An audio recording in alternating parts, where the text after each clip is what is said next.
Hello, readers of Every Word, and welcome to Every Word 365. I'm your host, Christina Munoz-Madsen, and today we're reading Deuteronomy 31 through 34 as we wrap up the Pentateuch, or the Torah. Those are the first 5 books of the Bible, and I'm including a link about the Pentateuch from Got Questions. Let's take a moment to look back at the life of Moses and what we can learn from him.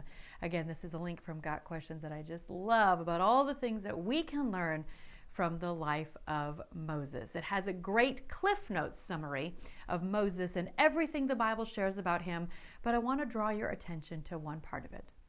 Moses needed time to grow and mature and learn to be meek and humble before God.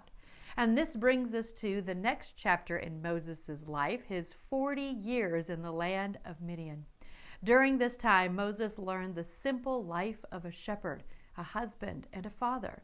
God took an impulsive and hot-tempered young man and began the process of molding and shaping him into the perfect instrument for God to use. What can we learn from this time in his life? If the first lesson is to wait on God's timing, the second lesson is to not be idle while we wait on God's timing. While the Bible doesn't spend a lot of time on the details of this part of Moses' life, it's not as if Moses were sitting idly by waiting for God's call. He spent the better part of 40 years learning the ins and outs of being a shepherd and supporting and raising a family. These are not trivial things. While we might long for the mountaintop experiences with God, 99% of our lives are lived in the valley, doing the mundane, day-to-day things that make up a life. We need to be living for God in the valley before He will enlist us into the battle. Such good and practical advice for all of us, isn't it? What is your biggest takeaway from Moses?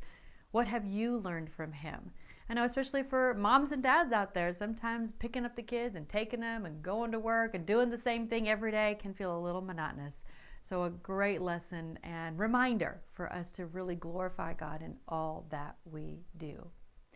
Then before Moses dies, there's the Song of Moses. Oh, how I wish there would have been a recording device back then.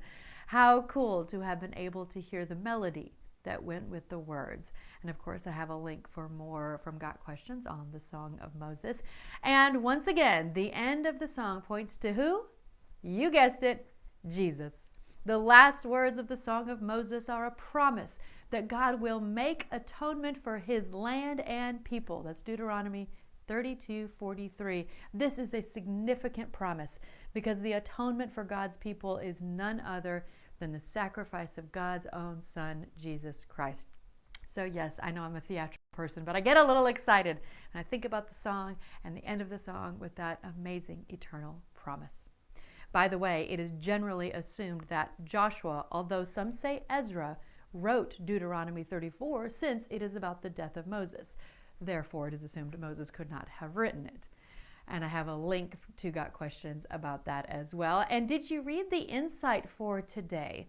Sadly, Moses, deliverer of his people, never set foot in the promised land, as we have talked about. Or did he? If you're not familiar with the transfiguration, throw that word out in Sunday school sometime if you want to sound biblically well-versed, then check out this link about the transfiguration from Got Questions. That is something that is coming in the New Testament, but it's a theory and I find it so fascinating. Maybe Moses did make it to the promised land after all. I'm also including the Bible Project overview video. Again, you may want to watch these before you start a new book. I send them at the end, and it does a great job of summarizing the whole entire book and what the intent is. With that, congrats on finishing another book. Because it's a leap year, you actually have a day off tomorrow. Enjoy, and after that, it'll be March, and we'll be reading Joshua. We start with 1 through 5. Happy reading! This episode is brought to you by Travel with Friends. With so many options available in the travel industry nowadays, it can often be difficult to make decisions not only for yourself, but especially for a group. That's why our goal as a friend is to take away some of that stress by helping you make those decisions. Just give us a call, 501-379-9226, or email friends@travelwithfriends.com, or click the link in the description below and fill out our Host a Tour form at the bottom of the page. We look forward to working with you to meet your group's needs.